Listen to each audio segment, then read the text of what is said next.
আপনার বাড়িতে কি ছোট্ট বেবি আছে আর আপনার বেবিকে কি আপনি ভাবছেন যে ফার্স্ট ভ্যাকসিন দিতে নিয়ে যাবেন?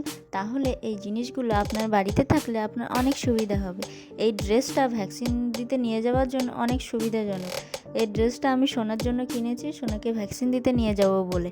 এই ড্রেসটা পরালে কোনো প্যান্ট আলাদা করে পরানোর দরকার হয় না, প্যাম্পার্স পরিয়ে দিলে তারপর এই হুকগুলো আটকে দিলে আর কোনো সমস্যাই থাকে না। ভ্যাকসিন দেওয়ার জন্য খুবই ভালো এই ড্রেসটা। এই ড্রেসটা সুতির এবং খুবই নরম, সোনাকে পরালে সোনা একদমই বিরক্তি বোধ করে না। আপনি চাইলে আপনার বেবির জন্য এটা রেখে দিতে পারেন, কিন্তু অনেক সুবিধা হয়।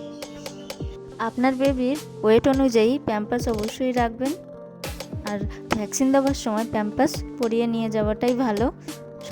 আর যে জিনিসটা আপনার সবথেকে বেশি প্রয়োজন তা হলো এই থ্রোম্বোফোব জেল।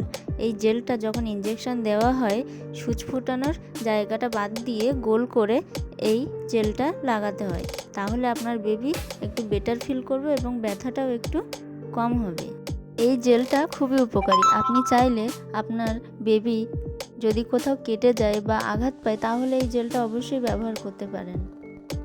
তাই বাড়িতে বেবি থাকলে এই জেলটা সবসময়ের জন্য রেখে দেওয়া ভালো। ভ্যাকসিন দেওয়ার পর বেবির জ্বর আসবে, হেলথের থেকে জ্বরের ওষুধ দিয়ে দেয়। তা আপনার শিশুর বয়স অনুযায়ী অবশ্যই বলে দেয় খাওয়ানোর জন্য। জ্বর তো ভালো হয়ে যায়, কিন্তু বেবি খুব কান্না করবে, খেতে চাইবে না। আমার বেবির বেশ কিছুদিন শরীরটা খুবই খারাপ থাকতো, তারপরে ঠিক